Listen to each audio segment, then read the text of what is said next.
आज मित्रों, मैं आपको हस्तरेखा परीक्षण के अगले क्रम में ये बताना चाहूँगा कि हाथ की त्वचा का रंग कैसा है। जैसे जिस प्रकार का रंग होगा वैसे वैसे उसके लक्षण दिखाई पड़ेंगे। तो त्वचा का रंग अगर निस्तेज है तो ये समझना चाहिए कि रक्त अल्पता का वह शिकार है और वो बहुत ही स्वार्थी व्यक्ति होगा जिसकी त्वचा का रंग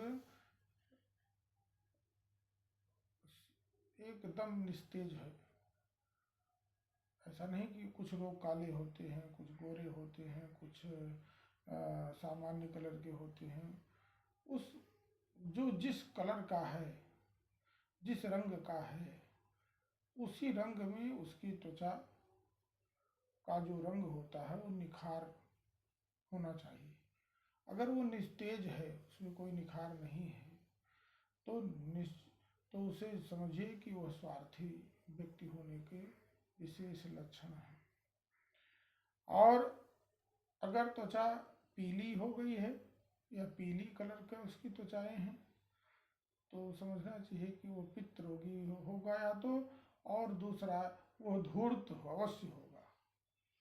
धूर्तता उसके प्रकृति में निहित है।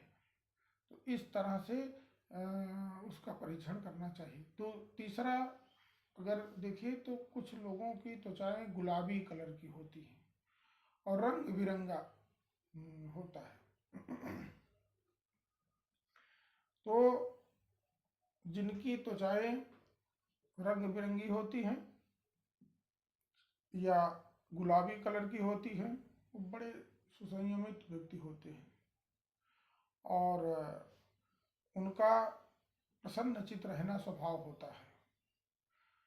आशावान व्यक्ति होते हैं।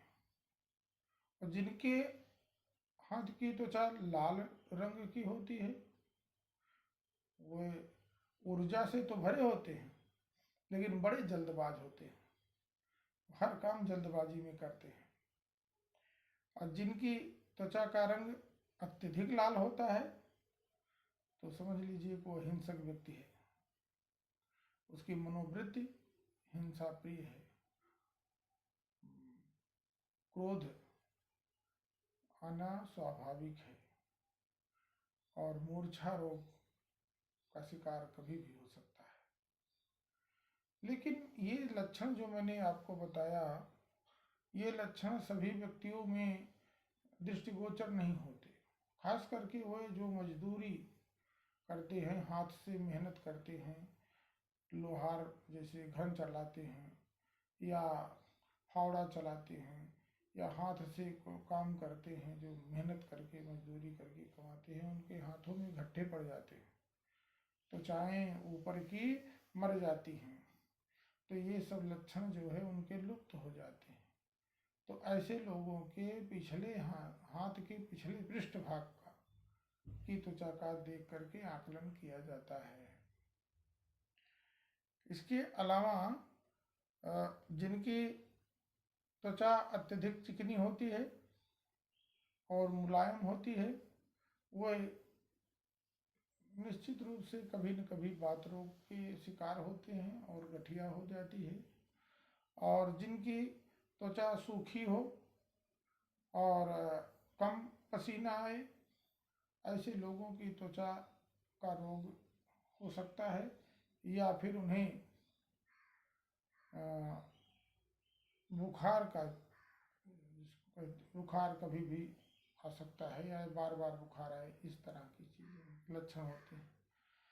नम त्वचा, जिसकी त्वचाएं बहुत नम होती हैं, पसीने अधिक आते हैं या वो अत्यधिक ठंडे भी होते हैं, ऐसे लोगों को समझना चाहिए कि बड़े अवसरवादी लोग हैं। जब जब उनका स्वार्थ टकराएगा तो वो किसी कार्य के लिए उसके हृदय से जुड़े जाएंगे और जैसे ही उनका स्वार्थ निकल गया वो उसे किक कर देंगे। और ऐसे लोग यकृति के रोग के शिकार होते हैं। अस्थिर मनोवृत्ति होती है उनकी, ऐसे लोगों की। हाँ, जिनकी हथेली समुचित रूप से चपटी होती है लेकिन उंगलियों के नीचे पर्वतों तक उठी होती है, ऐसे लोग बड़े गर्ववान व्यक्ति होते हैं। दर्प घमंड होता है उनको, हिंसक वृत्तियां होती हैं। ऐसे लोगों में अपना अपने प्रति, अपने कार्यों के प्रति घमंड और गर्व से कोई कार्य करते हैं। अपने मान सम्मान से हट करके कोई काम नहीं करते। अगर ऐसा हुआ तो उससे मारपीट भी करने को तैयार हो जाते हैं। और अगर यदि संचित हथेली चपटी हो परंतु उसके नीचे का जो भाग है वो दबा हो तो ऐसे लोग कायर होते हैं। उनकी मनोवृत्ति डरपोक की होती है। वो कोई काम खुद कर नहीं सकते बल्कि किसी के सहारे ही कोई काम कर सकते हैं। जब वो अपने को सुरक्षित महसूस करते हैं कि किसी से उन्हें भय नहीं होता तो वहाँ फिर वो काम आसानी से कर लेते हैं। अगर कोई खतरनाक बात दिखी तो वो कुछ होने के पहले ही भाग खड़े होते हैं।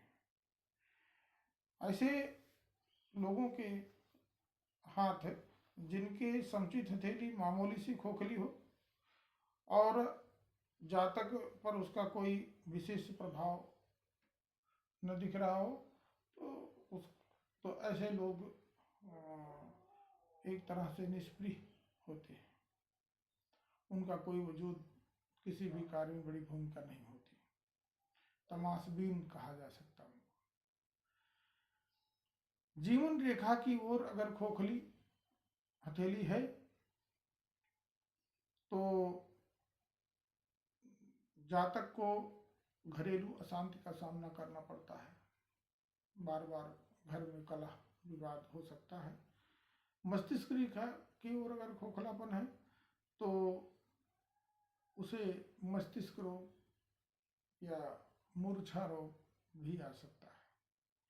और अगर हृदय रेखा की तरफ खोखलापन दिख रहा है तो निश्चित रूप से उसको हार्ट की बीमारी, हृदय की बीमारी, धड़कन की बीमारी और यहाँ तक कि प्रेम भी उसका अस्थिर होगा, टिकाऊ नहीं होगा। चंद्र पर्वत पर